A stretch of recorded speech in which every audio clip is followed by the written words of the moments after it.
पुणे जमीन गैरव्यवहार प्रकरणी पार्थ पवारांच्या अडचणीत वाढ होणार। महारवतन जमिनीबाबत योग्य तपास करून कारवाई करणार। मुख्यमंत्री देवेंद्र फडणवीसांची ग्वाही।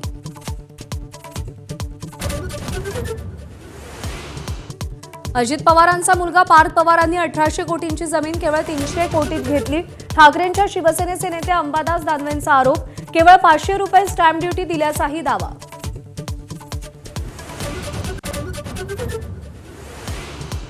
स्थानिक स्वराज्य संस्थांसंबंधी उर्वरित 38 याचिकांवर आज हायकोर्टात सुनावणी। मतदार यादी संदर्भातल्या 4 याचिका हायकोर्टाने मंगळवारी फेटाळल्या। भाजप पुन्हा ॲक्शन मोडवर। शिंदेंच्या बालेकिल्ल्यात गणेश नाईक निवडणूक प्रभारी। महायुतीत जोरदार ठिणग्या उडण्याची शक्यता। ठाण्यात महापौर आमचाच या नाऱ्यावर भाजप ठाम। निवडणुकीत शिंदे सेनेशी युती होणार नाही याची काळजी घ्या। उद्धव ठाकरेंच्या पदाधिकाऱ्यांना सूचना। धाराशिवमध्ये महाविकास आघाडीतच लढणार। तसंच अधिकाधिक नगराध्यक्षपद स्वतःकडे ठेवण्यावर कल।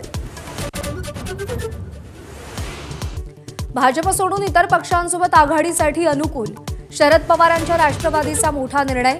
आगामी निवडणुकीत काका पुतण्या एकत्र येण्याच्या चर्चांना पुन्हा उधाण।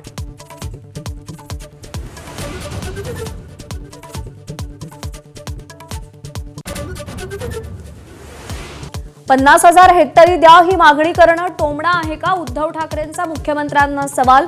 मतचोरा आता कुठे पळाला असं शेतकरी विचारत असल्याची टीका। उद्धव ठाकरेंनी मुख्यमंत्री फडणवीस आणि अजित पवारांची ऑडिओ क्लिप ऐकवली। कर्जमाफीच्या आश्वासनाची घोषणा केल्याचा ऑडिओ ऐकवत सरकारवर निशाणा। बिहार विधानसभा निवडणुकीच्या पहिल्या टप्प्याचं मतदान आज। पाटणा वैशालीसह 18 जिल्ह्यात 121 जागांवर मतदान।